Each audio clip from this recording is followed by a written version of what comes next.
Bismillahirrahmanirrahim.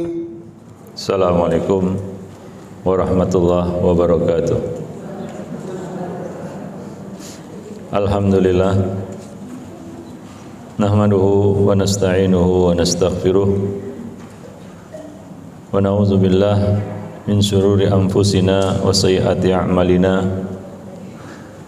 May yahdihillah fala mudhillalah wa may yudlil fala hadiyalah. Asyhadu an la ilaha illallah wahdahu la syarikalah wa asyhadu anna Muhammadan abduhu wa rasuluhu la nabiyya ba'dah. Amma ba'du. Fa inna ahsanal kalami kalamullah wa khairal hadi hadi Rasulillah sallallahu alaihi wasallam wa syarrul umur muhdatsatuha wa kullu muhdatsatin bid'ah wa kullu bid'atin dhalalah wa kullu dhalalatin finnar. Para jamaah sekalian rahimani wa rahimakumullah, alhamdulillah pagi ini Allah Subhanahu wa taala masih memberikan nikmat dan karunia kepada kita semua. Kita dapat hadir di sini, meluangkan waktu di sela-sela kesibukan. Memang dunia penuh dengan kesibukan, tapi ada kesibukan yang pasti bermanfaat, yaitu kesibukan akhirat. Salah satunya adalah kita duduk di sini untuk menuntut ilmu, tentunya menghidupkan hati, menyehatkan rohani, menyegarkan jiwa dan hati para jemaah yang dimuliakan Allah. Dan kita berharap ilmu yang kita dengar menjadi ilmu yang bermanfaat dan berbuah menjadi amal yang saleh dan menjadi tabungan pahala bagi kita semua nanti di akhirat. Jemaah sekalian, pada kesempatan pagi ini ada bukunya ya. Oh ya. Dari judulnya ini berarti sudah pertemuan yang kesekian gitu. Hah? Baru pertemuan kedua. Ya. Sesuai dengan yang flyer yang diberikan ke saya, pagi ini kita berbicara tentang rahasia di balik kematian. Ya. Yaitu kalau di buku ini halaman 125. Ya. Kematian pasti datang. Allah mengatakan kullu nafsin dha'iqatul maut. Tiap-tiap jiwa pasti akan merasakan mati. Ada hidup, ada mati. Ada datang, ada pergi. Itulah kehidupan, ada dua sisi. Ya. Allah mengatakan juga innaka mayyitun fa innahum mayyitun. Sesungguhnya engkau wahai Muhammad akan mati dan sungguhnya mereka juga akan mati pula. Yaitu nabi, hamba yang dikasihi Allah Subhanahu wa taala juga akan merasakan mati. Tidak ada manusia yang tidak mati. Tidak ada manusia yang kekal abadi di dunia ini. Allah mengatakan di dalam ayat yang lain, "Wa ma ja'alna li basyarin min qablikal khulda afa im mitta fahumul khalidun. Kullu nafsin dha'iqatul maut." Kami tidak menjadikan hidup abadi bagi seorang manusia pun sebelum kamu, wahai Muhammad. Adam manusia pertama enggak kekal juga. Demikian juga anak cucunya. Maka jikalau kamu mati, apakah mereka akan tetap kekal? Tiap-tiap yang berjiwa pasti akan merasakan mati. Di dalam ayat-ayat tersebut Allah Subhanahu wa taala menegaskan kepada kita bahwa kematian itu adalah suatu kepastian.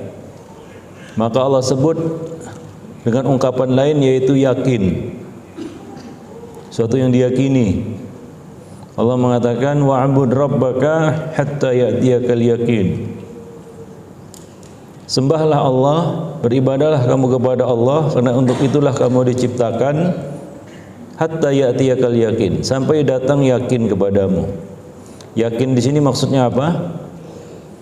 Yaitu maut, sampai mati. Mati Allah sebut yakin dalam Al-Qur'an. Ya. Karena dia adalah sesuatu yang diyakini datangnya, tidak diragukan lagi. Kalau kita lihat orang-orang yang ada di sekitar kita, yang dulu hidup bersama kita, ada di samping kita, makan bersama kita, minum bersama kita, tidur bersama kita mungkin, hidup bersama kita, naik mobil sama kita, belanja sama kita, tapi sekarang mereka kemana? Mereka tidak ada. Mereka mati. Kalaulah mereka pergi, kenapa kita tidak pergi? Manusia perlu mati, iya. Manusia perlu mati. Karena dia perlu bertemu dengan Allah Subhanahu wa taala, penciptanya. Ditakdirkan pun kita lama di dunia ini, kita pasti menghendaki kematian itu dan menemui kematian itu. Ibu mau dikasih umur 1000 tahun? Mau enggak? Mau aja. Enggak mau? Mau enggak? Siapa yang mau tunjuk tangan? Enggak ada yang tunjuk tangan. Iya, taib. Ya, kalaupun mau enggak bisa. Ya, karena badan kita ini untuk untuk umat Muhammad itu cuma dikasih jatah sampai 60, 70, lebih sedikit lah.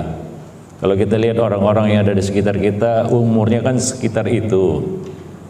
Kalau nggak percaya, silakan ibu datang ke perkuburan. Coba lihat batu nisan itu. Berapa umur rata-rata manusia? Berapa rata-rata umur manusia? Ya sekitar itu, 60, 70, lebih sedikit lah. Kalau ibu nggak bisa berhitung, bawa kalkulator ke perkuburan, ya. Tanggal wafat dikurang tanggal lahir, kan begitu. Ya keluarlah angkanya itu. Begitulah umur manusia. Nah kita sekarang sudah berapa? Kalau nggak jauh dari mereka, maka siap-siaplah mati. Maka kita ini TTM, tinggal tunggu mati. Itu kalau mulus ya, sesuai dengan jatah umur. Karena mati ini banyak sebabnya juga dan nggak pandang usia. Para jemaah yang dimuliakan Allah, dia bisa datang kapan saja.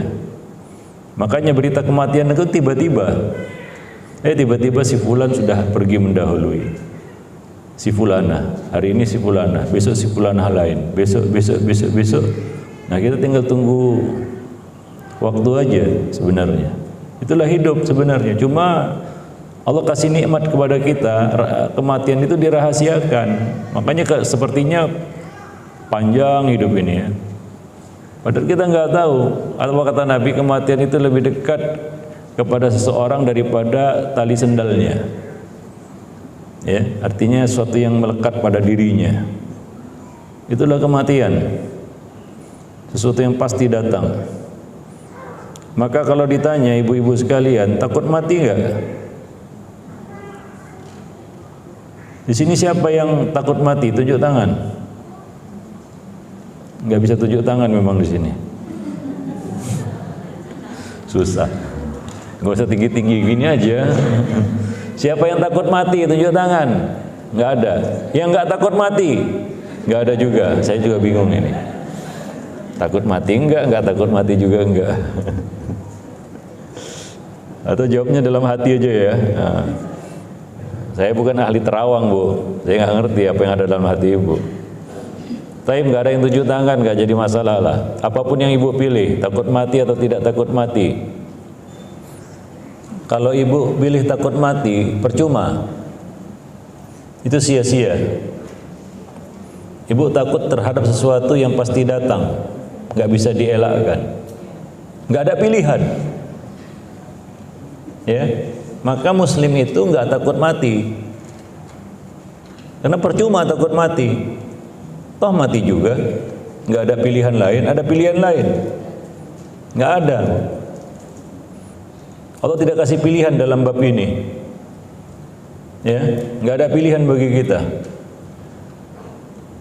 Maka Muslim tidak takut mati, karena Muslim memandang mati itu dari sisi yang lain.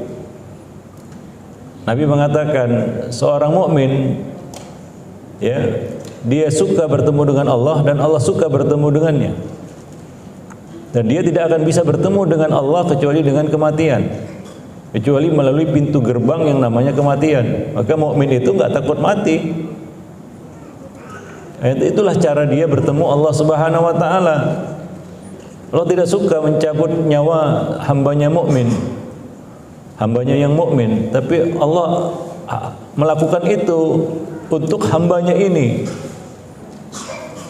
Begitulah mukmin itu memandang kematian. Beda dengan orang kafir. Orang kafir tidak suka bertemu dengan Allah, Allah tidak suka juga bertemu dengannya. Maka dia membenci kematian. Maka angan-angannya adalah seperti angan-angan orang-orang Yahudi, ingin hidup 1000 tahun lamanya. Ya. Ingin hidup 1000 tahun lamanya. Tapi itu juga tidak akan menghindarkan mereka dari kematian. Maka mukmin itu enggak takut mati. Ibu-ibu sekalian jangan takut mati, bukan cari mati ya. Tapi tidak takut mati, bukan cari mati. Yang perlu kita khawatirkan adalah bukan kematian itu sendiri. Ya. Yang kita khawatirkan adalah bagaimana mati. Ya, itu yang kita takutkan, bukan kematian itu sendiri. Tapi yang kita takutkan adalah bagaimana mati.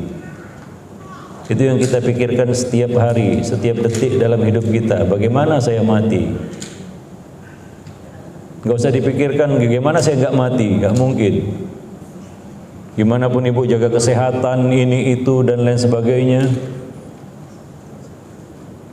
pasti mati juga. Karena badan kita ini bu, ini yang mungkin ibu rawat, masuk ke skincare dan lain sebagainya, ini nggak mampu bertahan ya lebih dari mungkin 100 tahun.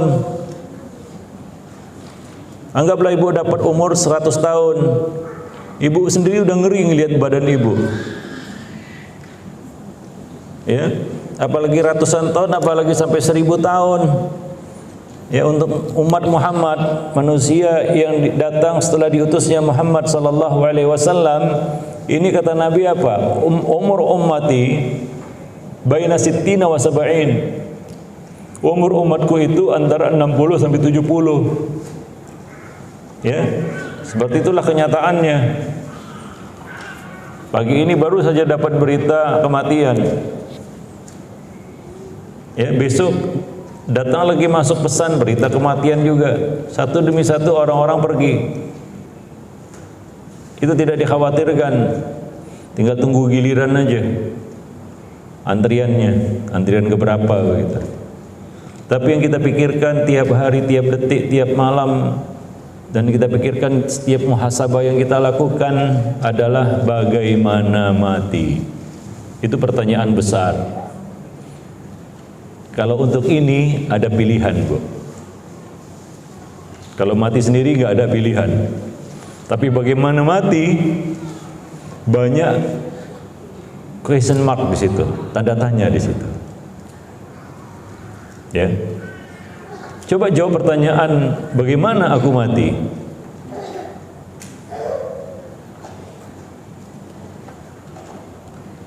Sudah dapat jawabannya? Apa kira-kira jawabannya? Bagaimana aku mati? Gak pernah dipikir, Bu. Itu harus masuk dalam bab muhasabah. Bahkan bab pertama itu, bagaimana aku mati? Pernah mikirin itu, Bu? Hah? Baru kepikir sekarang? Gak apa-apa. Coba ibu jawab, bagaimana aku mati? Tiap-tiap orang menjawab. Ada yang mau kasih jawaban? Hah?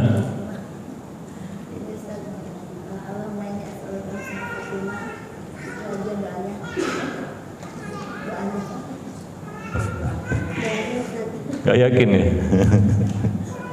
Bu, bagaimana mati, Bu? Udah tahu nggak? Hah? Sakit? Bagaimana aku mati? Ada jawabannya nggak? Belum dapat jawabannya, Bu? Bahaya ini. Berarti ibu-ibu sekalian belum siap mati. Belum. Bahaya itu kalau belum. Ini ada pilihan, Bu. Kalau dipilih mati atau tidak, nggak ada pilihan. Pasti mati. Tapi bagaimana mati? Banyak pilihan. Maka banyak tanda tanya di situ. Kalau saya tanyakan kepada ibu, bagaimana ibu mati? Ada jawabannya nggak? Hah? Jangan semoga. Semoga nggak saya terima jawaban semoga. Jangan semoga, namanya harapan. Bagaimana ibu mati? Ini kajian nggak saya lanjutkan kalau ibu nggak jawab. Dari tadi diam aja.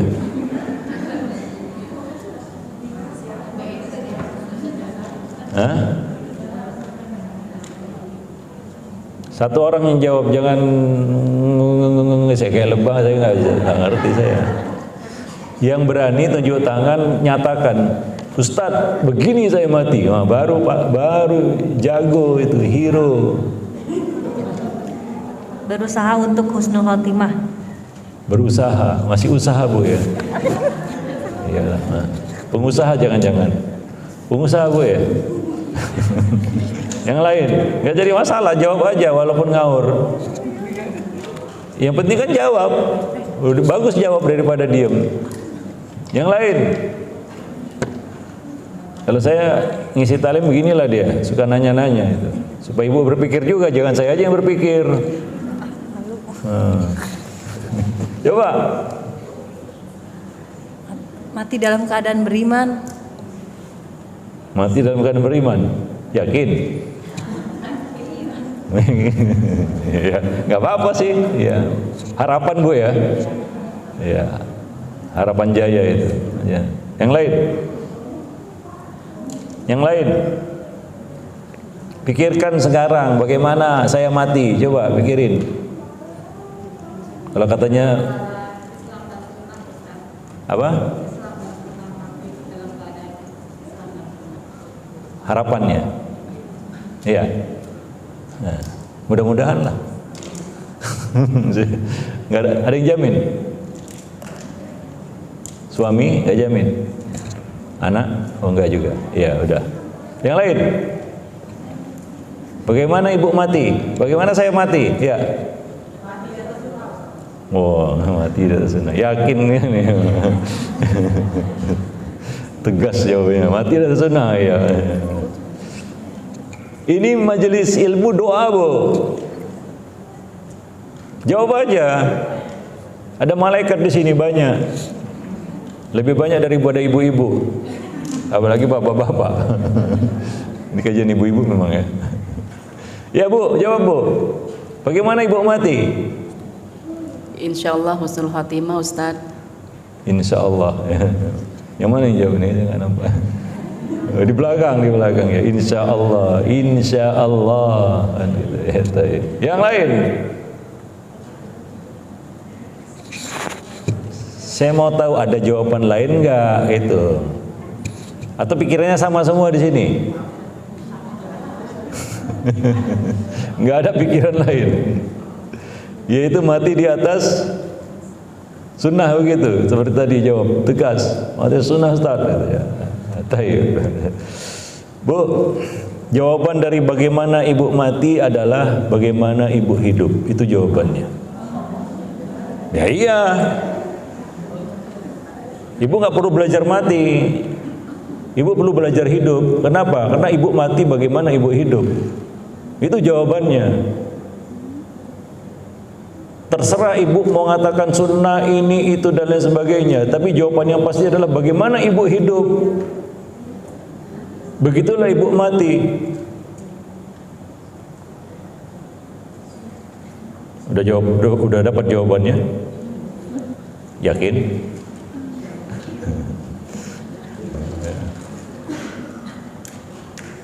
Tadi yang jawab mau mati di atas sunnah, ya hidup aja di atas sunnah, istiqomah. Itu jawabannya.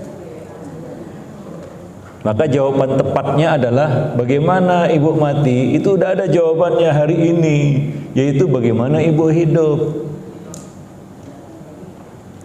Ibnul Qayyim mengatakan orang itu mati di atas kebiasaannya, kebiasaan hidupnya. Maka baik-baiklah hidup, Bu. Kadang-kadang ya perkara yang muncul dari seorang manusia itu tidak bisa dimanipulasi. Ibu punya kebiasaan itu akan muncul begitu saja, spontan, nggak pakai mikir. Karena gitulah hidup. Betul nggak? Itu kata-kata Ibnul Qayyim, bahwa orang itu akan mati dengan kebiasaan yang biasa dia lakukan selama hidupnya. Terlepas ibu mau jawab apa di sini, karena jawabannya bukan di sini. Jawabannya adalah hidup ibu sekalian. Udah tahu jawabannya kan? Udah simpen jawaban itu. Nggak ada yang jawab itu tadi. Kalau ada yang jawab itu saya kasih hadiah. Iya, nggak mikir sampai situ, Bu. Oke, nggak menjadi masalah. Saya ingin cerita sedikit tentang bagaimana mati ini. Ya, karena judul hari ini kan rahasia di balik kematian. Ya. Ibnul Qayyim di dalam kitabnya Fawaidul Fawaid menceritakan tentang orang-orang yang menghadapi sakaratul maut. Tahu sakaratul maut? Mukaddimah kematian itu sakaratul maut. Setiap orang yang mati, wa inna lil mauti, kata Nabi, la sakaratun.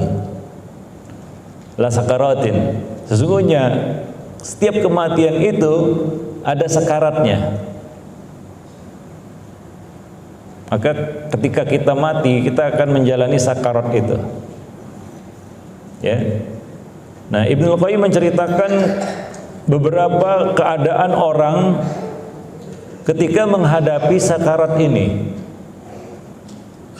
Karena kematian itu akan datang. Itu ungkapan Quran ya. Hatta idza jaa ahadakumul maut.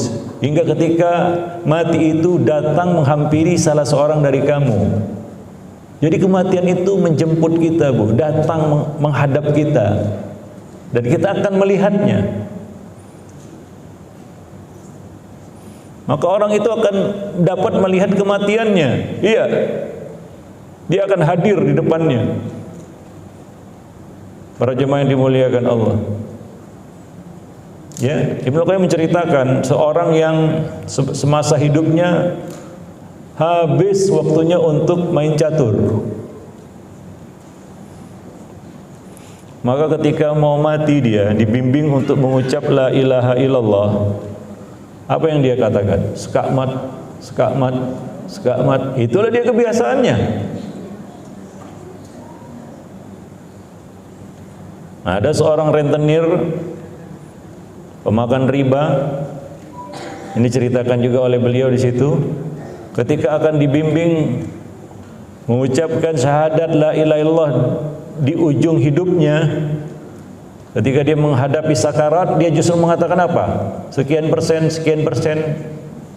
Yang diangkat bunga, Bu. Sekian persen, sekian persen. Ya, karena pada saat-saat seperti itu, ya, yang muncul dari kita adalah yang biasa kita lakukan dalam hidup. Itu gak bohong itu. Kenyataan akan berbicara seperti itu. Maka bagaimana kita menjalani hidup, begitulah kematian yang akan kita hadapi. Para jemaah yang dimuliakan Allah. Saya pernah ditanya oleh seorang dokter. Dia dokter, bukan doktor ya, dokter yang biasa nanganin orang sakit, Bu, dokter. Dia dokter kawakan, udah tua. Kemarin masuk WA-nya masih hidup beliau, alhamdulillah. Udah tua sekali soalnya. Ya, teman saya main badminton juga itu. Dulu waktu di Medan. Dia tanya sama saya, "Ustaz, saya ini udah puluhan tahun jadi dokter." Ya namanya juga dokter ya. Itu dokter, kalau ada orang mati dipanggil, Bu, untuk meriksa orang ini udah mati atau belum, kan begitu ya, salah satu tugasnya itu. Ya termasuk dokter itu menangani orang-orang yang sekarat. Ya kalau dokter sudah bilang, "Bu, banyak-banyak doa aja lah," itu udah tahu lah. Itu kata-kata kode dari dokter itu. Artinya enggak tertolong lagi, dokter sudah angkat tangan, sebentar lagi angkat kaki dia. Ya, kalau sudah mengucap seperti itu. Nah dia tanya, saya sering menangani pasien, termasuk pakai pasien-pasien yang sekarat. Ya sebagai muslim, saya bimbinglah untuk mengucap la ilaha illallah ya. Dia tahu juga lah, muslim ini tahu ya. Kalau ada saudaranya yang sekarat ya dibimbinglah untuk mengucap la ilaha illallah. Ya. Nah, dia cerita dari sekian banyak orang yang saya bimbing, puluhan tahun saya jadi dokter, banyak orang-orang yang sekarat saya bimbing untuk mengucap la ilaha illallah. Tapi hanya sedikit dari mereka, sedikit sekali katanya, yang mampu. Mungkin ya nggak banyak, hanya hitungan jari tangan sebelah. Ya. Dia bertanya, "Kenapa Ustaz?" "Ada, saya menangani pasien," katanya. Sebelum mati, ngoceh aja. Ngomong nggak, entah apa yang diomongin. Nah begitu udah nampak kepayahan dan mati sudah di depan matanya, dibimbinglah mengucap la ilaha illallah, Pak, la ilaha. Ngatup Pak Ustaz katanya mulutnya.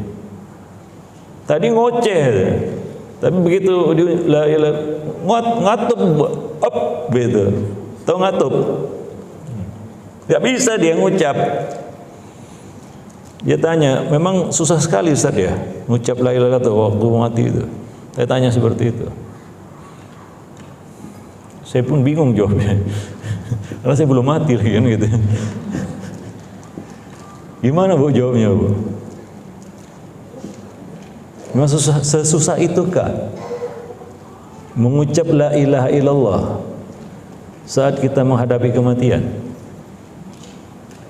Atau bisa dengan mudah ya. Kita latihan aja mengucap la ilaha, tapi lalu ketika mati kita dengan mudah bisa mengucapkannya. Ibu pernah nggak menalkin, membimbing orang yang mau mati? Pernah nggak? Ada yang pernah di sini? Jujur aja, jujur li. Bisa?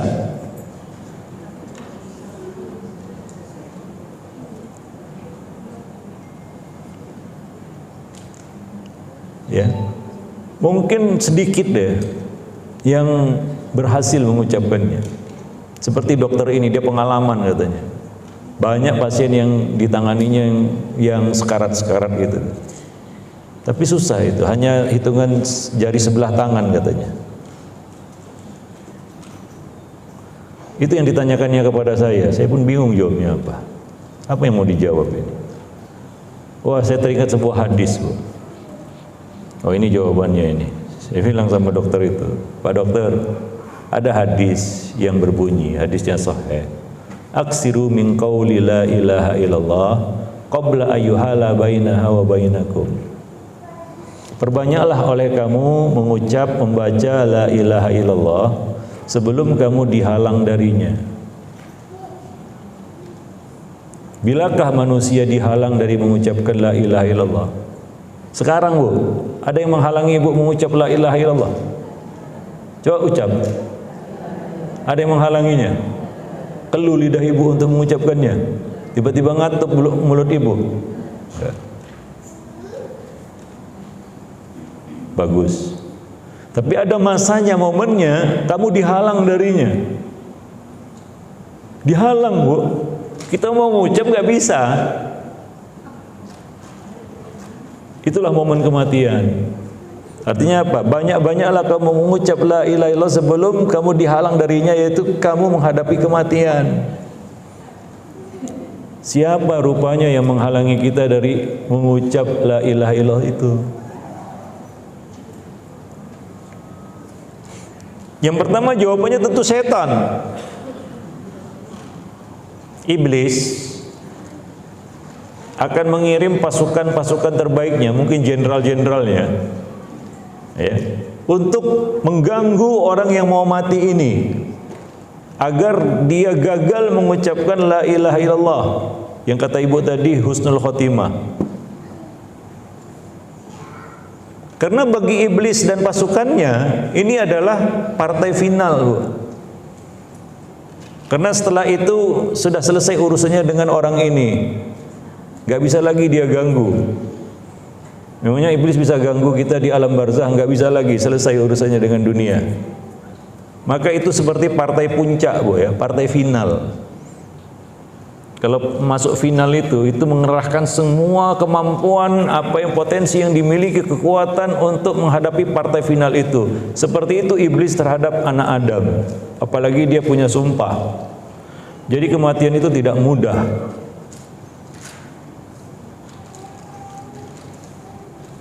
Itu satu.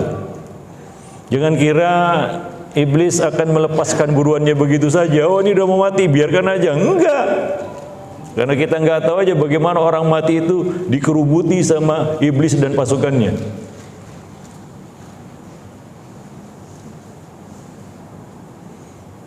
Para jemaah yang dimuliakan Allah. Nah, saat itulah iblis dan pasukan menghalangi orang ini dari mengucap la ilaha illallah. Gak banyak kali gangguan-gangguan yang akan diberikan iblis kepada orang ini. Kadang-kadang suatu yang tidak disangka-sangka dan diduga-duga. Iblis tidak akan melepaskan orang ini sampai detik terakhir kehidupannya.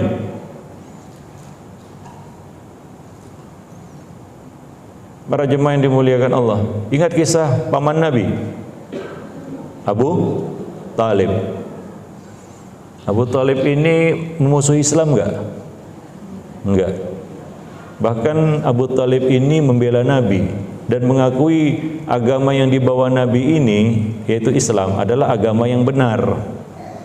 Cuma satu aja PR-nya Abu Talib ini, yaitu apa? Mengucap la ilaha illallah. Satu aja itu, Bu. Tinggal itu aja. Dia belum menyatakan itu. Maka ketika dia sakit keras, dia pun sudah tua, kena sakit keras lagi. Yang namanya sakit itu mukadimah kematian, Bu.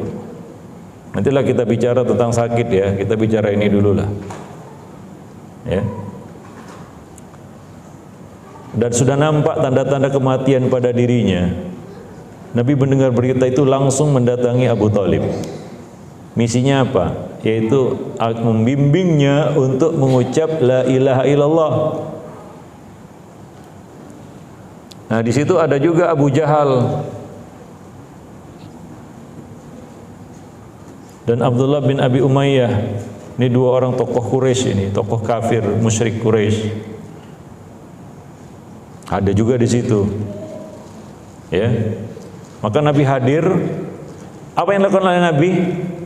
Berkata kepada pamannya ini, yang sudah dianggap sebagai ayah sendiri, orang yang paling lama bersama Nabi, membesarkan Nabi, mendidik Nabi, membina Nabi, mengawal Nabi, itu Abu Thalib, Bu. Dari kecil sampai beliau nikah, sampai beliau dewasa, sampai beliau diangkat jadi Nabi, sampai beliau berdakwah, itu Abu Thalib terus mendampingi Nabi. Luar biasa itu. Nabi sangat menyayanginya. Abu Thalib juga menyayangi Nabi seperti menyayangi anaknya sendiri. Tapi satu aja PR-nya. Apa itu? Belum ngucap. Dan Nabi ingin sekali pamannya ini, merangkap ayah ini, ngucap gitu loh. Maka Nabi menghampiri Abu Thalib yang saat itu sedang sekarat, berkata kepadanya, "Ya ammi, kul la ilaha illallah." Wahai pamanku, ucapkanlah la ilaha illallah, kalimatan uhaju bikalah indallah. Kalimat yang aku akan gunakan untuk membelamu di hadapan Allah. Itu Nabi pasang badan itu, Bu. Seandainya Abu Thalib ngucap gitu, Nabi siap pasang badan. Kurang apa lagi itu? Itu Nabi yang langsung menuntun Abu Thalib untuk mengucap la ilaha illallah. Tapi apakah setan iblis membiarkan buruannya lepas segitu saja? Enggak. Ini contoh ya, bagaimana kadang-kadang dia nggak, masalah ini nggak simpel. Gitu. Saat itu di situ ada siapa? Abu Jahal itu. Nggak ada Abu Lahab. Enggak selalu ada Abu Jahal, ada Abu Lahab, enggak. Ya. Ada satu lagi Abdullah bin Abi Umayyah dan Abu Jahal di situ. Nah, apa yang dikatakan oleh Abu Jahal kepada Abu Thalib saat itu? Ketika Nabi mengatakan itu, Abu Jahal juga ada di situ. Apakah Abu Jahal mengatakan, "Ya Abu Thalib, jangan ucapkan"? Enggak. Setan, ya coba, setan, iblis meminjam lisan Abu Thalib untuk menyampaikan sesuatu yang menghalanginya dari mengucap la ilaha illallah. Ya setan bisa minjam lidah siapa aja, Bu. Hati-hati. Lidah manusia dia pinjam untuk menyampaikan kebatilan. Ya. Godaan, kesesatan. Ya termasuk momen Abu Thalib ini. Ya tiba-tiba di situ ada Abu Jahal berkata, "Hei Abu Thalib, hei Abu Thalib, apakah kamu benci agama nenek moyangmu, agama bapakmu, agama Abdul Muttalib?" Abdul Muttalib itu bapaknya. Ya. Yang menyuruhnya untuk mengucapkan la ilaha illallah adalah anaknya, keponakannya yang dianggap sebagai anaknya sendiri. Coba lihat apa yang dilakukan oleh iblis ini terhadap Abu Thalib. Luar biasa, Bu. Dibenturkan antara cinta ayah dan cinta anak. Ya, ini lebih sayang sama siapa ini? Lebih sayang sama ayah atau sama anak? Kan bergejolak itu hati Abu Thalib. Coba lihat apa yang dikatakan oleh Abu Jahal tadi. "Wahai Abu Thalib, apakah kamu membenci agama Abdul Muttalib?" Nabi terus mengatakan kepada "Ya pamanku, ucapkan la ilaha illallah."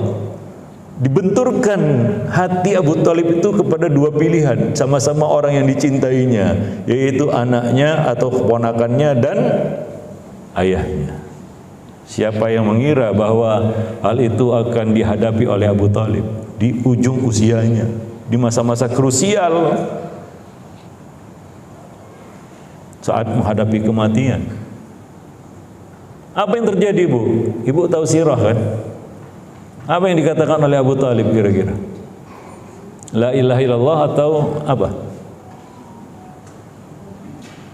Berhasilkah Abu Thalib mengucap la ilaha illallah? Tidak. Apa yang diucapkan oleh Abu Thalib? "Aku mati di atas agama Abdul Muttalib." Abu Thalib pilih ayahnya yang musyrik.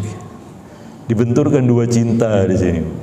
Maka salah satu titik kelemahan manusia itu adalah cinta. Hati-hati dengan cinta. Kadang-kadang membutakan dia. Dan itu digunakan oleh iblis. Ya, maka segala kebiasaan kita itu tahu iblis itu dan dimunculkannya pada saat itu. Dibenturkannya hati kita hingga bergejolak gitu. Nggak ngerti lagi kita apa yang mau kita lakukan.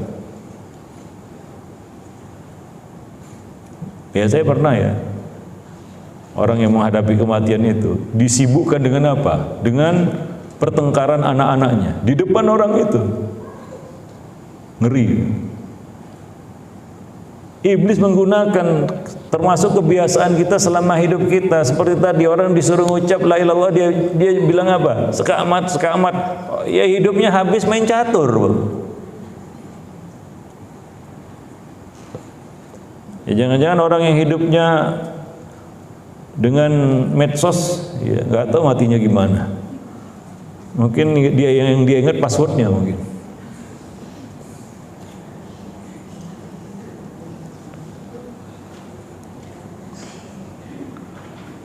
Para jemaah yang dimuliakan Allah, ya. Jadi itu momen yang nggak mudah, nggak gampang. Maka Allah berpesan dalam Al-Quran, wala tamutunna illa wa antum muslimun. Ini pesan Nabi juga, Nabi Ibrahim kepada anak-anaknya. Innallaha astafa lakumuddin. Sesungguhnya Allah telah memilih agama untuk kamu, yaitu Islam. Wala tamutunna illa wa antum muslimun. Jangan kamu mati kecuali dalam keadaan muslim. Mungkin ini satu-satunya ayat yang sampai saat ini belum kita amalkan, Bu. Betul nggak? Ada yang sudah mengamalkan ayat ini sekarang? Coba tunjuk tangan.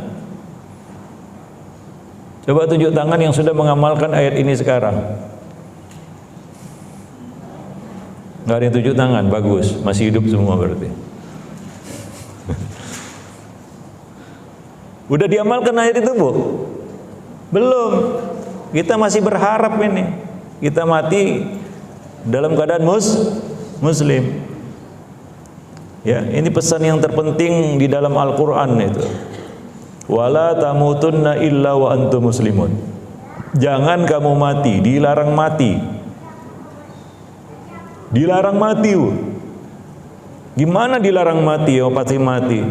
Ya kalau titik sampai di situ memang susah diamalkan itu. Ada lanjutannya, illa wa antum muslimun. Itu poinnya. Ya, kecuali kamu dalam keadaan muslim. Itu yang kita pikirkan tiap hari, tiap detik dalam hidup kita. Ya, bagaimana kita mengamalkan ayat ini. Orang-orang yang secara lahiriah, zahirnya, nampak nyatanya dia mati di atas itu, nggak usah bersedih, Bu. Dia sukses sudah mengamalkan ayat itu. Ibu kehilangan orang yang dikasihi? Ada? Siapa? Suami? Orang tua? Teman? Saudara? Siapa? Kira-kira matinya secara lahiriah nampak kasat mata di atas la ilaha illallah? Iya. Alhamdulillah. Ibu nggak usah bersedih dan jangan larut dalam kesedihan juga. Untuk apa disedihkan? Sedih ya wajar, manusiawi. Tapi larut dalam kesedihan itu konyol, dilarang juga. Tajdidul husni dalam Islam itu dilarang. Kalau ada yang nggak bisa move on terus mikirin orang yang sudah mati, yang Nabi itu sedih, Abu Thalib itu mati tidak di atas Islam. Saking sedihnya Nabi berkata, ya wahai pamanku, aku akan terus minta ampun untukmu selama aku belum dilarang. Itu Abu Thalib mati di atas kekafiran, tapi Nabi tetap minta ampun karena belum dilarang. Sampai akhirnya beliau dilarang dan berhentilah Nabi minta ampun untuk Abu Thalib. Hingga saking sedihnya Nabi, itu tahun disebut Amul Husni. Ya, para jemaah yang dimuliakan Allah. Nah, maka kalau ada orang yang kita kasihi mati di atas Islam, zahirnya muslim, la ilaha illallah, ya, zahirnya ya, nggak usah bersedih. Dia sudah beruntung bisa mengamalkan itu. Kita ini yang masih ketar-ketir, belum tahu lagi nasibnya. Tadi semoga, insya Allah kan begitu ya. Udah pasti Bu bisa mengamalkan ayat itu? Pastinya sih belum kan begitu ya, tapi kita berharap sangat kan gitu ya. Ya, kita bisa mengamalkan ayat itu. Wala tamutunna illa wa antum muslimun. Itu yang kita pikirin setiap hari. Nah, bagaimana kita mati di atas Islam itu? Hiduplah di atas Islam. Mudah-mudahan kita dimudahkan mati di atas Islam. Hiduplah dengan la ilaha illallah. Mudah-mudahan kita dimudahkan untuk mengucap la ilaha illallah. Tadi ingin mati di atas sunnah, siapa? 7 tangan. Amalkanlah sunnah di dalam kehidupan.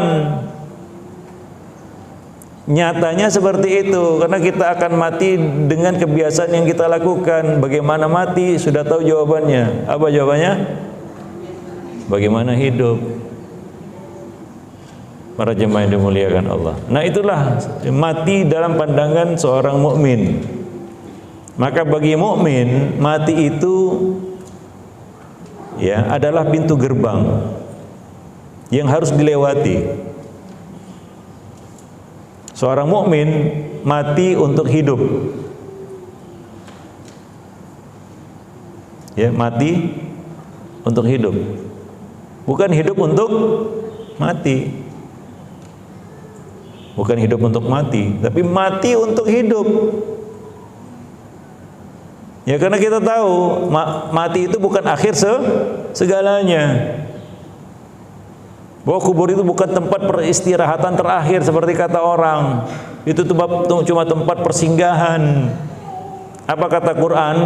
Kubur itu seperti kita berkunjung, hatta zurtumul maqabir, hingga kamu mengunjungi kubur. Berkunjunglah Bu. Ibu pernah berkunjung nggak? Bertamu ke rumah teman, pernah nggak? Nginep di sana? Apakah selamanya di sana?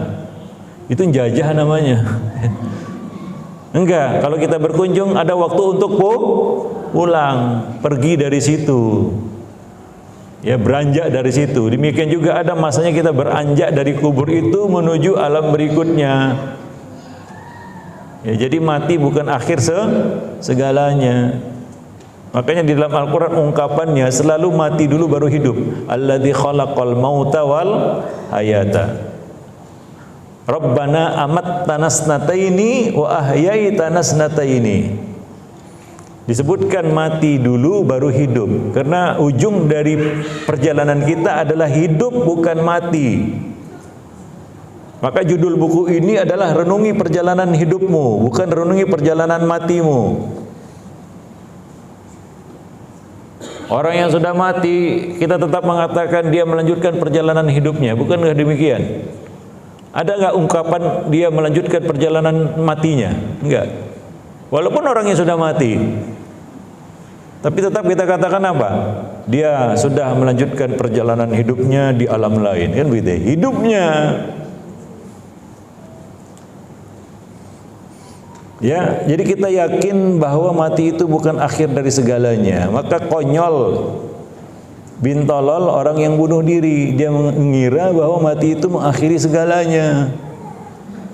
Justru sebaliknya, mati itu mengawali segalanya yang lebih panjang, lebih sempurna lagi daripada kehidupan sebelumnya. Maka jangan berpikiran bunuh diri, Bu. Ya. Para jemaah yang dimuliakan Allah.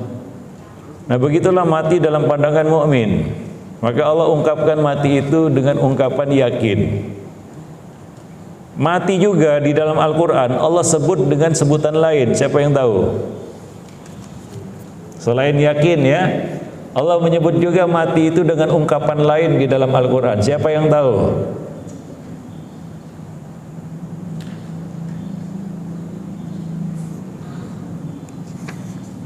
Ya silakan baca-baca bukunya, mungkin nggak, mana tahu ada di situ. Mana tahu. Apa sebutan lain bagi mati, Bu? Ibu, aduh Ibu ini belum minum aqua ini. Susah kali ngomongnya. Mahal kali jawabannya ini, mahal kali Bu. Bu,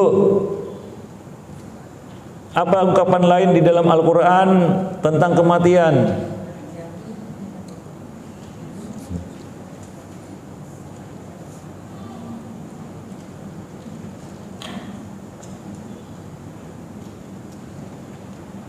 Saya kasih waktu berpikirlah sejenak. Hah? Ajal. Ajal itu mati ya. Wafat. Iya, itu kan bahasa Arab. Bahasa Indonesia wafat berarti ya, mati sama dengan wafat gitu ya. Meninggal dunia gitu ya. Menghembuskan napas terakhir. Ya, apalagi juga. Ya, dalam Al-Qur'an, Ibu udah pernah khatam Quran kan?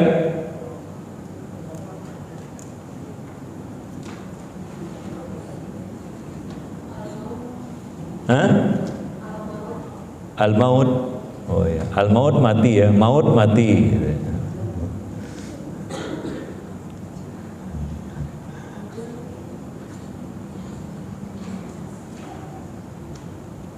Maut itu berasal dari akar kata apa, Bu? Mata alias mati, ya sama aja. Baik, yang lain jawab aja, ngawur juga nggak jadi masalah.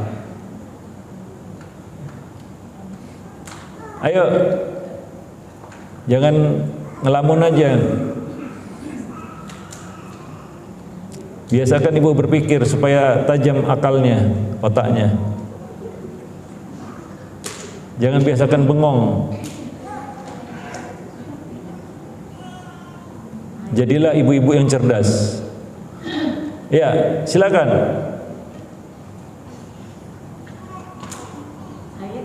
Hah? Mayit. Mati mayit. Gitu. Apa maksudnya? Oh, enggak tahu. Mayit. Oh, sakit. Oh, enggak. Ya. Mati apa? Ayo.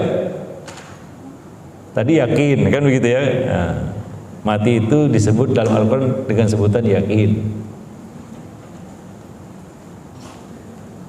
Ayo, taib. Ya udahlah, nggak apa-apa. Mati itu dalam Al-Quran disebut musibah, Bu.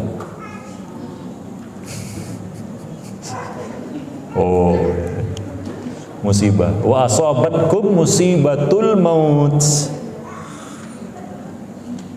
Bahkan mati itu musibah terbesar, puncak musibah seorang hamba adalah mati.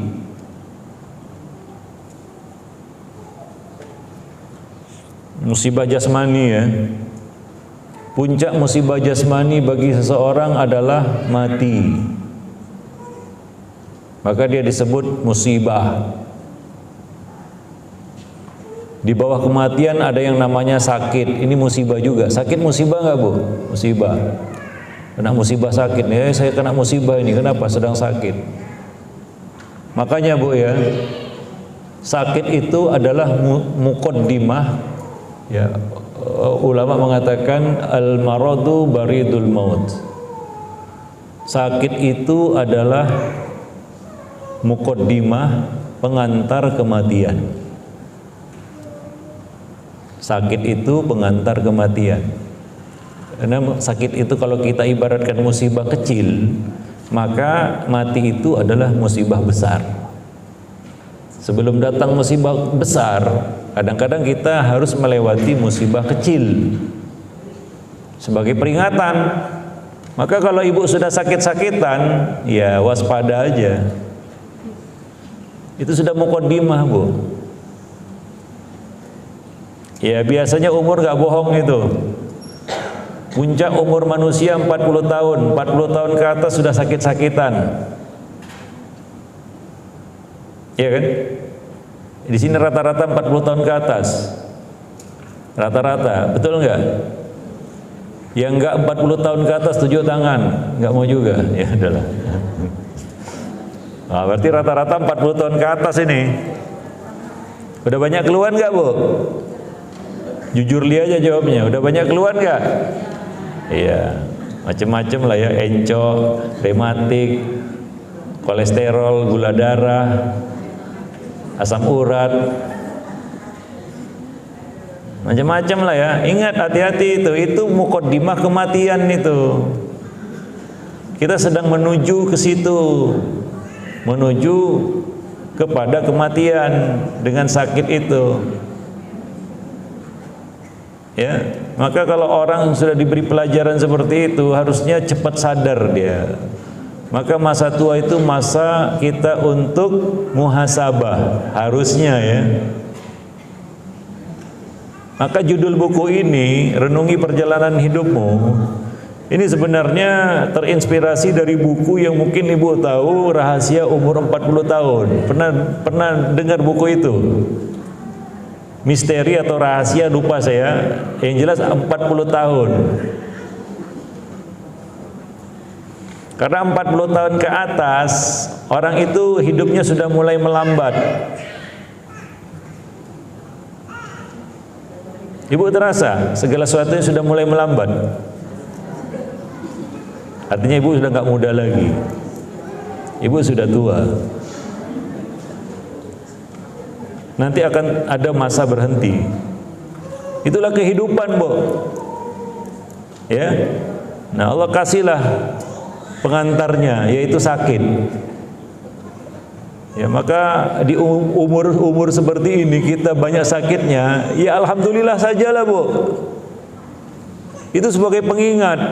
Daripada nggak sakit tiba-tiba langsung mati, dikasih sadarlah dulu sedikit, kasih sakit sana sini. Jangan ngeluh, udah waktunya sakit, Ibu. Kadang-kadang minum obat ini itu pun masih sakit juga ya, faktor umur. Betul nggak, Bu? Mau muda lagi nggak bisa, Bu. Digagah-gagahin gimana pun percuma. Suntik sana sini, anti serum, anti ini itu, aging dan lain sebagainya, percuma. Kalau nggak saya katakan buang-buang duit. Mohon maaf.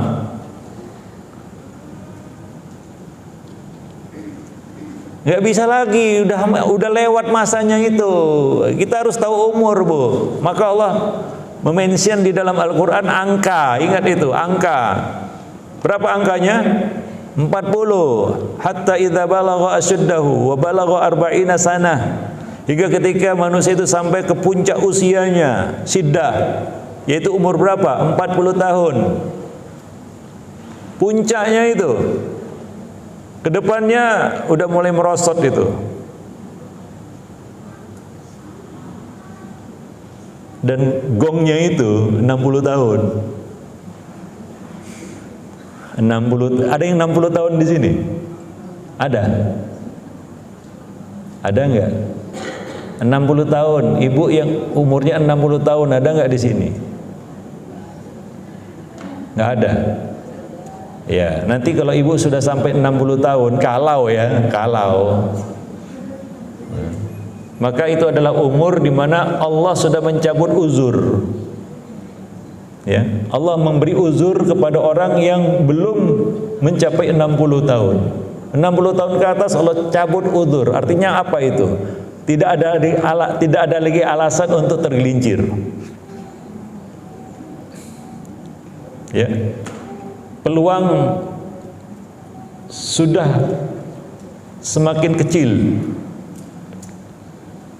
Jangan sampai kebobolan lagi di umur tua itu. Ibu tahu main bola ada namanya injury time, waktu tambahan. Ya. Itu jangan sampai kebobolan di masa injury time itu istilahnya. Di masa tambahan waktu itu. Kenapa? Karena kalau kita kebobolan di waktu itu betul-betul penyesalan yang tiada tara. Gitu. Maka beruntunglah kalau ibu nanti dapat 60 tahun. Gak semua orang dapat 60 tahun. Kita yang belum 60 tahun yakin dapat 60 tahun, belum tentu. Ya. Para jemaah yang dimuliakan Allah. Ya, maka ya di usia-usia seperti ini, ya, maka inilah waktunya kita untuk merenungi perjalanan hidupmu. Maka judul buku ini Renungi Perjalanan Hidupmu. Terus terang aja ini memang cocok untuk ibu-ibu ini di usia 40 tahun ke atas buku ini. Iya, Bu. Karena sudah amat banyak sekali yang perlu kita renungi dari perjalanan hidup kita. Pelajaran-pelajaran yang harus kita petik, kita ambil hikmahnya. Orang mengatakan pengalaman itu guru yang terbaik. Betul nggak? Saya nggak akan mengajikan buku ini, menyampaikan buku ini kepada para remaja. Karena bingung mereka. Baca judul buku, renungi perjalanan hidupmu, apa dalam hati mereka? Kayaknya saya baru hidup kemarin. Apanya yang mau direnungi? Mereka merasa baru hidup kemarin. Kalau ibu bukan hidup kemarin, enggak. Sudah banyak gelombang kehidupan yang ibu lewati, betul enggak? Ibu sudah jelas sudah melewati masa remaja. Kalau kita hitung hidup itu dari remaja. Bagaimana masa remaja ibu? Berantakan? Pas. Masa muda? Gimana ibu menjalani masa muda yang sudah lewat itu? 40 tahun ke bawah itu masih masa muda. Bagaimana masa mudanya? Hitam kelam legam, macam-macam. Ya tahu sendirilah jawabannya. Jadi banyak hal-hal yang memang perlu kita renungi. Inilah dia muhasabah. Maka judul lain dari buku ini adalah muhasabah. Judul lainnya Bu ya. Mau saya buat muhasabah, wah kayaknya mungkin nggak ngerti nanti. Ya renungi perjalanan hidupmu. Sudah dibahas judulnya ini sama ustazah? Belum? Apa maksud dari judul buku ini? Ditujukan kepada siapa? Ya terutama bukan nggak boleh anak remaja baca buku ini, tapi kadang-kadang mereka juga nggak begitu meminatinya. Kenapa? Waklumlah baru hidup kemarin. Tapi ibu-ibu sekalian kan di sini bukan hidup kemarin. Saya yakin itu. Banyak pelajaran yang bisa dipetik untuk bisa menjadi lebih baik, jadi pelajaran. Karena mukmin itu nggak boleh jatuh dalam satu lubang berkali-kali. Ya, para jemaah yang dimuliakan Allah. Wallahu a'lam bishawab. Maka kalau sudah sakit-sakitan, hati-hati, siap-siap mati. Ya, kebanyakan sebab mati orang itu adalah sakit, Bu. Betul ya? Ibu banyak mendengar berita kematian, betul? Rata-rata orang yang mati sebelum kita itu apa penyebabnya? Apalagi masa-masa Covid kemarin. Banyak nggak orang-orang dekat ibu mati karena Covid, sakit Covid kemarin? Banyak. Si fulan, si fulana. Itulah sakit. Para jemaah yang dimuliakan Allah, wallahu a'lam bishawab. Maka mati itu disebut Allah di dalam Al-Quran sebagai musibah. Maka mukmin tidak boleh minta mati, nggak boleh. Sama artinya kita minta musibah, boleh nggak minta musibah? Itu menantang Allah. Ya Allah, berikan aku musibah. Wah, hebat kali dia. Maka boleh nggak minta mati? Nggak boleh. Kalaupun harus, kata Nabi, doanya bagaimana? Ya Allah, hidupkanlah aku jika hidup itu baik bagiku. Matikanlah aku jika mati itu baik bagiku. Diserahkan keputusannya kepada Allah. Apalagi bunuh diri. Ya, apalagi bunuh diri. Jangankan bunuh diri, mencelakai diri sendiri aja nggak boleh. Wala taqtulu anfusakum. Jangan kamu bunuh dirimu sendiri. Allah mengatakan juga, wala tulqu bi aidikum ila tahlukah. Jangan kamu lemparkan dirimu kepada kebinasaan. Oleh karena itu hargailah hidup, Bu. Hidup itu begitu berharga. Setiap detik yang Allah berikan dalam hidup ini kita masih hidup, alhamdulillah, syukuri dan gunakan itu. Seorang mukmin tidak akan menyia-nyiakan waktunya. Fa idza faraghta fansab. Jika dia sudah selesai satu aktivitas, dia cari aktivitas lainnya.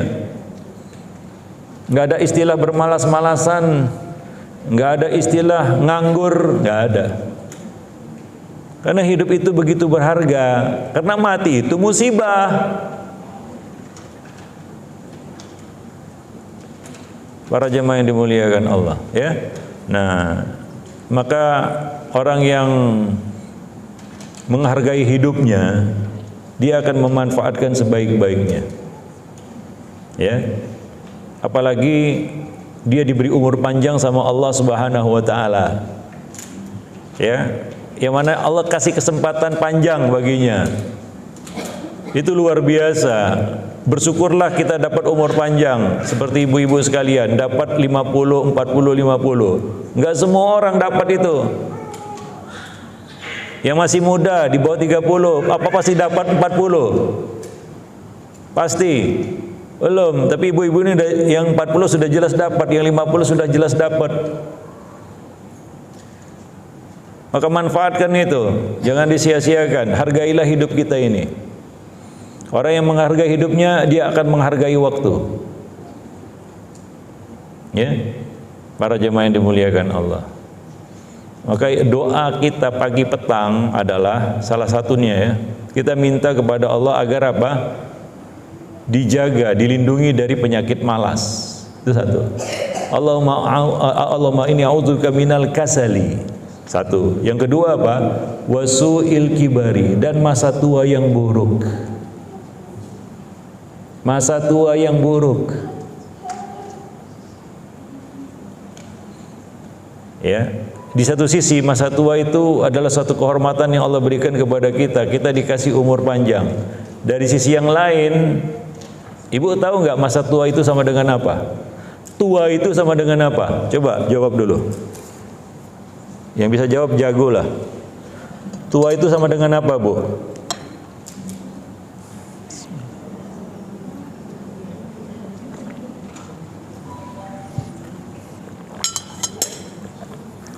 Ibu yang sudah tua atau merasa tua? Sudah tua betul-betul aja masih malu-malu lagi. Ibu yang sudah tua. Tua itu apa, Bu? Tua itu sama dengan apa? Coba jawab sekarang.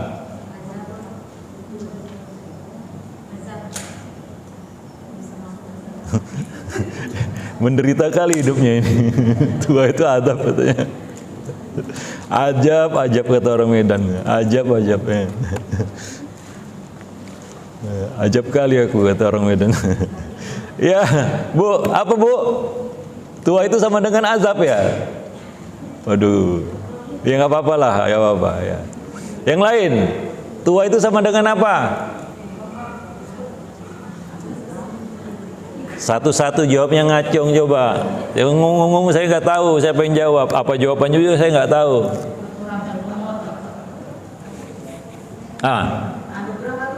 Anugerah. Tua sama dengan anugerah. Cantik, manis. Ya. Yang lain. Oh enggak, malu. Tua itu apa, Bu? Tua itu panjang umur ya, tua panjang umur ya. Ada yang asal nggak ada aja yang jawab itu. Tua sama dengan apa? Jelek. Tua sama dengan apa? Gemuk, gembrot. Tua sama dengan apa? Jawab.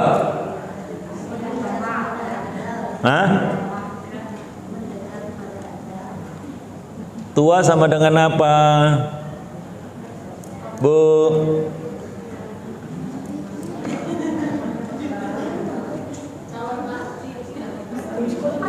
Macam muda nggak mati aja. Aduh. Tua sama dengan apa? Apa? Berkurangnya apa? Jatah belanja. Iya. Apa? Jatah?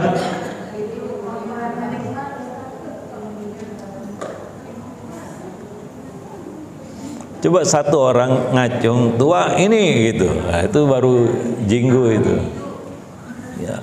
Apa ya?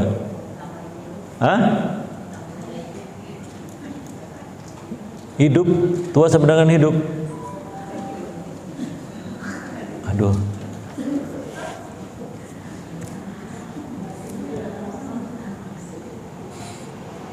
Saya tunjuk. Yang belakang diem-diem aja itu. Coba yang belakang, Bu. Lupakan dulu handphonenya. Bersama saya di sini. Ikuti. Saya tanya, tua itu sama dengan apa, Bu? Hah? Makin bijaksana. Oh iya.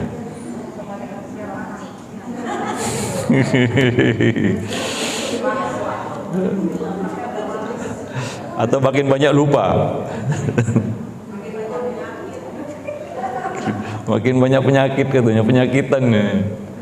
Ya Bu, ya udahlah saya jawab lagi lah. Tapi jangan tersinggung ya. Nanti saya jawab tersinggung ibu-ibu sekalian. Tua itu yang merasa tua ya, termasuk saya juga tua kan gitu ya. Ini jawaban untuk kita semua sebenarnya. Camkan baik-baik jawaban ini. Camkan baik-baik Bu, silent dulu supaya bisa dengar jawaban saya. Tua itu sama dengan, catat di buku itu, tua itu sama dengan banyak dosa.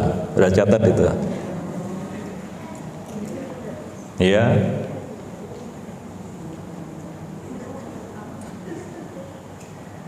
Ada yang mau nyanggah? Sepakat dengan jawaban itu? Ya itulah tua. Supaya ibu tahu. Yang sudah tua ya. Baru kepikiran jawabannya sekarang. Nggak apa-apa, catat aja. Makanya Bu, amalan yang terbaik di masa tua ini banyak bertaubat Bu. Banyak istighfar, banyak bertaubat. Karena kita ini makin tua makin banyak dosa. Makin lama hidup di dunia ini makin banyak koleksi dosanya. Ada seorang ulama salaf, dia lihat anak muda. Apa katanya? Anak muda ini lebih baik dariku. Kenapa? Yang jelas dosanya pasti lebih sedikit dariku. Maka dia lebih baik dariku. Itu orang tua itu. Dia lihat anak muda, dia katakan apa? Anak muda ini lebih baik dariku. Kenapa? Dosanya pasti lebih sedikit dariku. Itu orang tua. Maka ditanya tua tadi apa, ibu nggak jawab. Kenapa Bu? Lupa dosanya?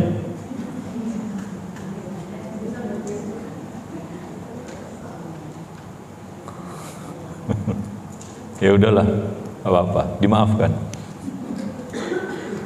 Ya maka isilah masa tua itu dengan banyak bertaubat kepada Allah Subhanahu wa taala. Inilah waktunya, masih ada kesempatan untuk taubat.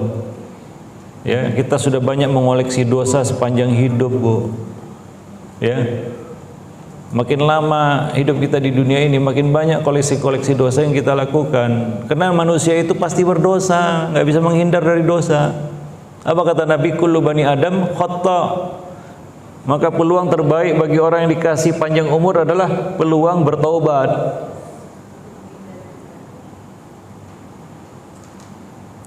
Maka Allah menyeru kepada kita, wa tubu ilallahi jami'an ayyuhal mu'minun, dan bertobatlah kamu semua wahai orang-orang yang beriman. Taubat itu tidak menunggu berbuat dosa. Oh, saya dosa apa saya harus bertobat? Enggak. Seruan taubat itu umum. Apalagi kalau kita buat dosa. Sadar kita buat dosa, bertaubatlah kepada Allah. Apalagi dosa-dosa masa muda, dahulu kala. Dulu ibu mungkin saya nggak tahu ya, mungkin dulu waktu masa remaja buka aurat, betul nggak? Dosa nggak?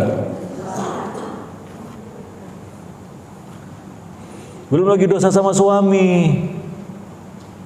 Ya, sebelum mengaji gimana perlakuan kepada suami? Wanita itu banyak masuk neraka gara-gara durhaka kepada suami, bukan kufur kepada Allah.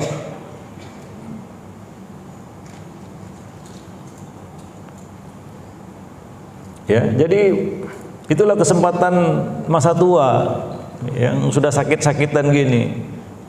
Ya, banyak-banyaklah bertaubat, muhasabah kepada Allah Subhanahu wa taala, bertaubat kepada Allah Subhanahu wa taala, istighfar, memperbaiki diri.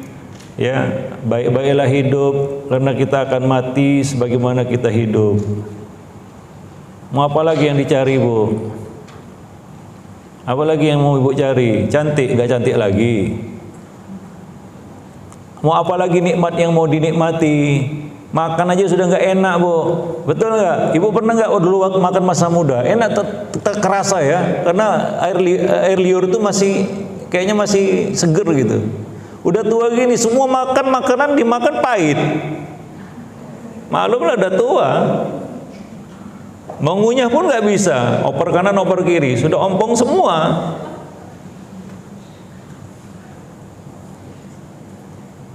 Mau apa lagi hidup ini untuk dinikmati? Memang itu hikmahnya Allah cabut nikmat itu sedikit demi sedikit. Kita nggak bisa menikmati seperti kita menikmati dunia di masa muda dulu. Mau gaya-gayaan seperti anak muda lagi, nggak pantas. Gimana kira-kira? Apa pilihan yang ada di hadapan kita?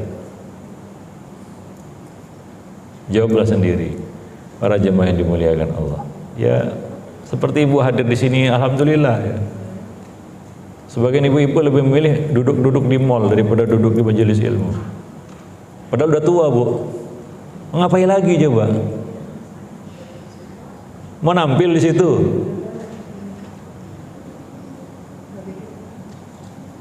Mau pamer? Makan pun sudah payah, jadi mudorot aja makan itu. Kenapa? Udah sakit sana sini. Udah banyak pantangannya sebenarnya, nggak boleh makan ini, nggak boleh makan itu. Betul nggak? Makin banyak makan makin sakit kita ini, betul nggak? Karena kita mati karena makan yang kita makan sendiri. Orang manusia itu mati karena makan, Bu. Bukan karena nggak makan. Banyak orang mati kenapa sekarang ini? Karena makan. Makan ini, makan itu, kumat ini, kumat itu. Besok is dead. Betul kan? Ibu nggak jaga makan, apa yang terjadi coba? Jujur jawabnya. Sekarang ibu usia seperti ini, nggak jaga makan, apa yang terjadi? Ibu nggak bisa apa-apa, udah penyakitan. Besok tinggal dibawa ke rumah sakit. Kalau cepat matinya alhamdulillah. Yang payah kan sakit berkepanjangan nggak mati-mati. Itu nyusahin orang jadinya.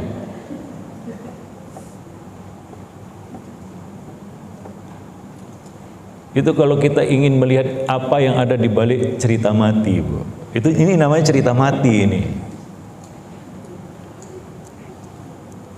Kalau udah mati kita cerita, nanti datang muka nakir, udah selesai lah, itu sudah.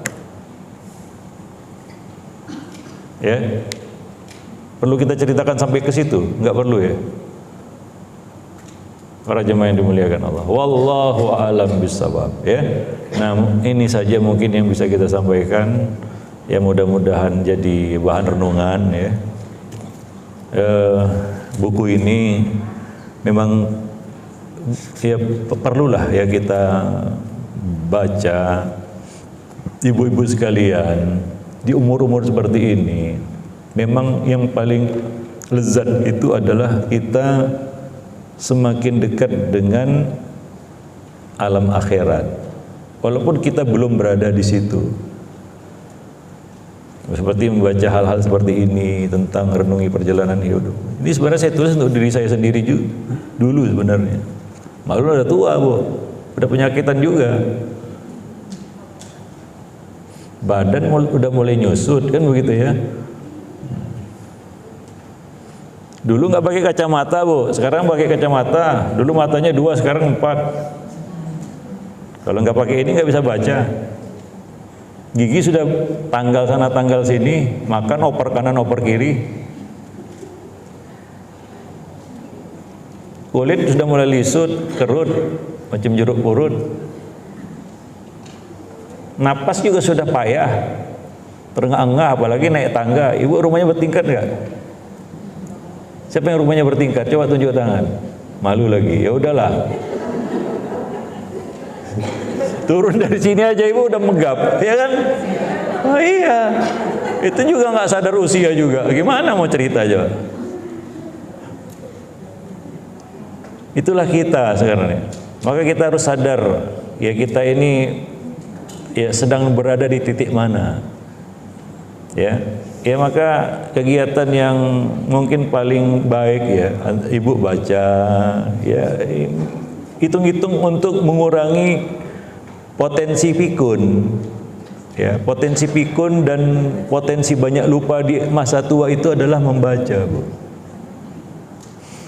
Ya, apalagi baca-baca seperti ini, gitu ya. Tentang surga, neraka, tentang akhirat, tentang bagaimana perjalanan hidup manusia. Kita ini sudah banyak berjalannya. Ya, begitulah. Ya, Ibu baca medsos setiap hari dengar berita apa nggak pusing kepala? Ibu ikuti berita itu nggak ada ujungnya, Bu. Hari ini disibukkan dengan berita ini, besok disibukkan dengan berita itu. Apalagi berita selebriti itu sampah semua, Bu. Nggak usah ikuti itu. Percuma, rugi hidup ibu ngikuti itu. Nggak ada manfaatnya juga bagi kita. Kalau dipikir-pikir rugi kita, rugi kuota. Yang jelas rugi waktu gitu.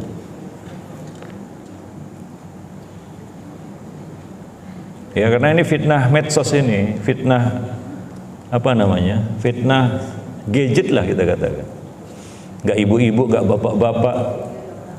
Ini fitnah yang menjadi ujian nyata bagi manusia hari ini. Enggak orang tua, enggak anak-anak, Bu. Saya tanya ibu, jujur li jawabnya. Ibu masuk kamar, suami pegang apa? Pegang ibu atau pegang HP? Jawabannya sama semua.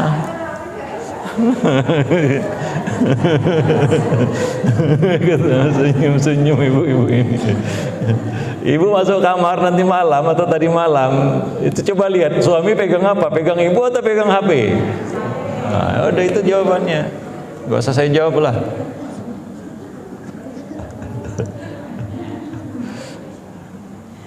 Kenapa ibu nggak dipegangnya?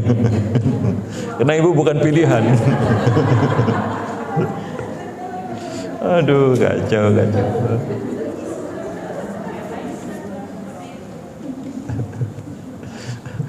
Kalau yang udah tua wajar ya, kalau masih muda itu yang ngenes itu. Ya, taib. Ya maklum aja Bu, ibu juga pegang HP, gak pegang suami kan? Nah, iya. 11-12 gitu, yang ngaku sendiri. Indahnya rumah tangga di zaman medsos ini itu, Bu. Ya. Satu kamar, satu ranjang, tapi nggak saling bertatapan.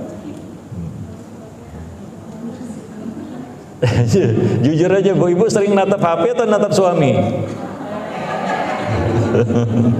Kenapa? Karena suami nggak seindah HP ya.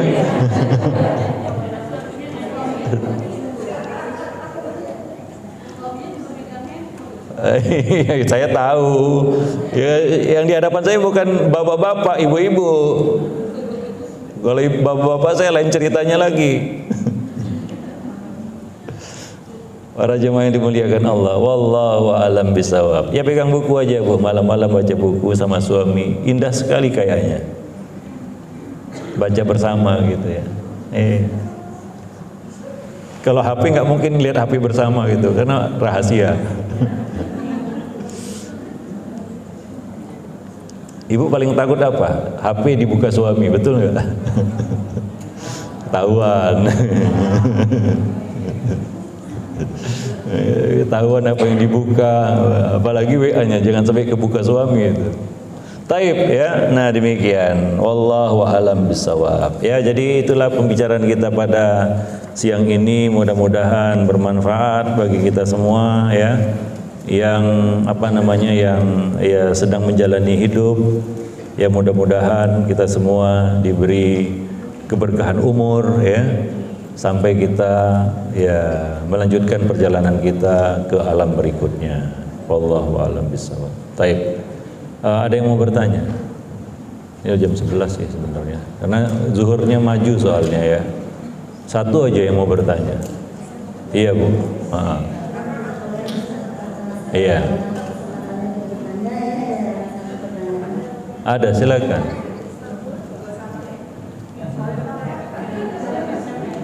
Ini mewakili ibu-ibu semua ini. Ini bebannya ada di ibu ini nih. Nah, ya.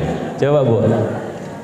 Assalamualaikum warahmatullahi wabarakatuh. Waalaikumsalam warahmatullahi wabarakatuh. Saya tadi Pak Ustaz menerangkan wanita banyak berdosa pada suami. Iya, itu kata Nabi bukan kata saya. Iya, itu kata Nabi. Nah.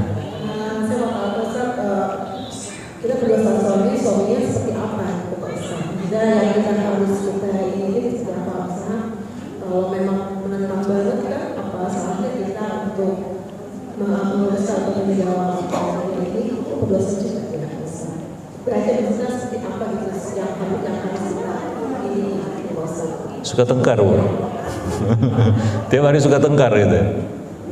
Iya, enggak. Ya, taib. Itu kata Nabi sebenarnya. Nabi mengatakan uritun nar. Diperlihatkan kepadaku neraka. Wa raaitu aktsara ahliha an-nisa. Aku lihat kebanyakan penghuninya itu adalah wanita. Di dalam hadis yang lain dikatakan aqallu sakinil jannah minan nisa. Penduduk surga yang paling sedikit itu wanita. Jadi sejalan itu hadis itu ya. Penghuni neraka paling banyak wanita, penghuni surga paling sedikit juga wanita. Jangan dikomplain. Ini kata Nabi ini. Ya. Kenapa? Para sahabiat, tahu sahabiat ya?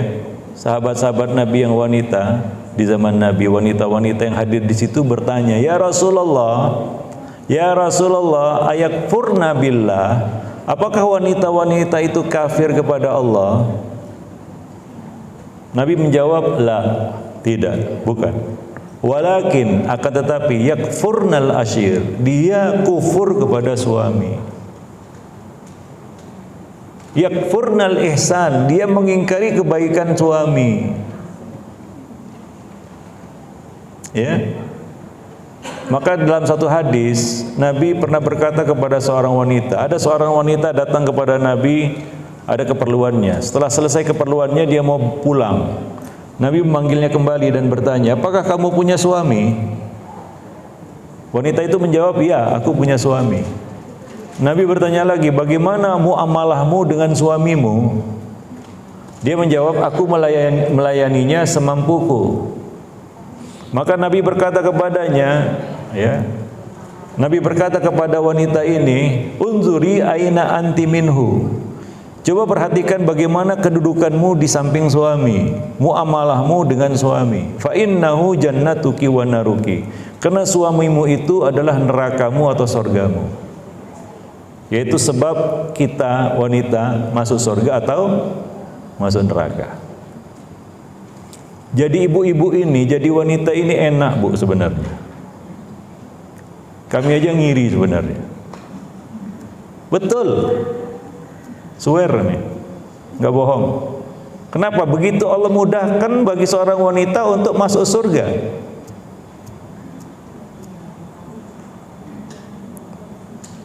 Apa kata Nabi?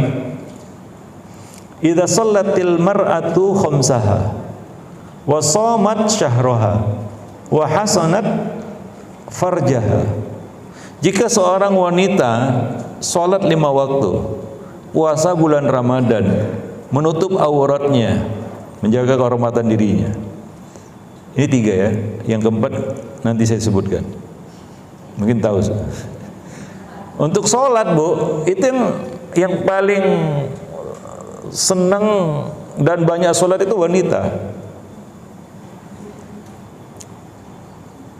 Ya, apalagi kalau dimobilisasi sholat jemaah di masjid, wow, wanita semua itu isinya.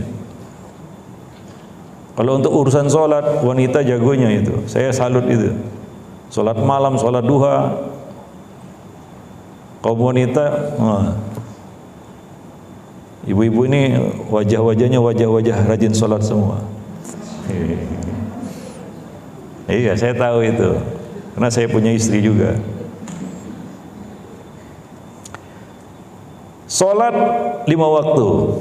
Jangankan sholat 5 waktu, sholat sunnah aja lebih banyak wanita itu. Memang wanita ini dimudahkan untuk sholat. Entah kenapa ya, mudah kali wanita itu sholat. Gak seperti pria ini, banyak kali gangguannya. Padahal wanita ada haidnya itu, laki-laki nggak ada haidnya. Tapi untuk urusan sholat banyak-banyakannya lebih banyak wanita, betul nggak? Kemudian puasa di bulan Ramadan. Urusan puasa, Bu, wanita jempolannya. Saya katakan kalau nggak ada wanita, pria itu nggak bangun sahur, Bu. Jadi yang bangun pagi-pagi menyiapkan sahur siapa? Ibu-ibu kan? Ibu-ibu. Kalau untuk urusan puasa saya salut itu. Ibu-ibu itu rajin puasa, bukan hanya bulan Ramadan, di luar Ramadan lebih banyak puasanya ibu-ibu daripada bapak-bapak. Karena ibu-ibu takut makan, takut gemuk. Puasalah. Enggak, bukan itu. Ya pokoknya yang rajin puasa itu ibu-ibu lah. Menjaga kehormatan diri, nutup aurat, alhamdulillah, itu mudah juga. Nah, tinggal satu ini yang susah ini. Ini ujian nyata bagi para wanita ini, yang keempat ini. Kalau ini lolos, apa kata Nabi? Dia dipersilakan masuk surga dari pintu manapun dia suka. Bayangkan itu, masuk surga dari pintu manapun dia suka, tinggal pilih pintunya. Yang keempat apa? Nah, ini yang susah ini. Ini ujian nyata ini yang nomor 4 ini. Makanya disebutkan nomor 4 itu. Dan menaati suami. Di sini nih banyak yang gagal ini. Ada aja alasan untuk merengkel, keras kepala, durhaka, membantah, ngelawan, ngebantah suami. Ada aja alasan. Betul nggak? Jujur aja. Nah, iya. Suami itu kadang-kadang sudah capek dia melayani kita, melayani istrinya itu. Ya. Maksudnya apa? Melayani perilakunya gitu ya. Udah cukup sabar dia kan begitu ya. Tapi wanita ini kadang-kadang nggak ngerti dia. Karena yang paling susah sabar itu wanita memang. Ya. Kayaknya wanita itu sabar itu emas, itu mahal sekali. Para jemaah yang dimuliakan Allah, ya. Nah, jadi tantangan terberat bagi seorang wanita itu nomor 4 itu, taat sama suami. Lolos dia itu. Wah, beruntung. Kalau ibu-ibu sekalian di sini adalah istri-istri yang taat suami, yang 3 tadi kan sudah lewat. Bukan tantangan berat bagi seorang wanita yang 1, 2, 3 tadi. Tinggal 4 ini aja ini, susah sekali ini memang. Makanya ditanyakan kan gitu ya. Ya memang apa ya? Panjang sekali kalau kita mau teruskan itu tentang suami istri ini. Tapi kata apa namanya? Ya kita katakan ya, apa namanya? Kata-kata mutiaranya sajalah. Apa kata Nabi? Kalaulah aku boleh nyuruh seseorang sujud kepada orang lain. Lanjutkan coba. Aku akan suruh sujud seorang istri kepada suami, bukan kepada ayahnya, bukan kepada ibunya yang melahirkannya, bukan kepada siapa-siapa, tapi kepada suami. Kenapa? Karena besarnya hak suami itu yang kadang-kadang tidak dimengerti oleh seorang istri. Maka maunya ngelawan aja, merengkel aja, nggak pernah puas. Ya. Ya demikian. Wallahu a'lam bishawab. Tapi sampai sini dulu lah ya, karena mohon maaf karena ini apa namanya waktu waktu zuhur kan naik ya. Jadi kita cukupkan dulu sampai sini supaya kita bisa siap-siap mengerjakan sholat zuhur ya. Nah, subhanakallah bihamdik asyhadu an la ilaha illa anta astaghfiruka wa atubu ilaik. Assalamualaikum warahmatullahi wabarakatuh.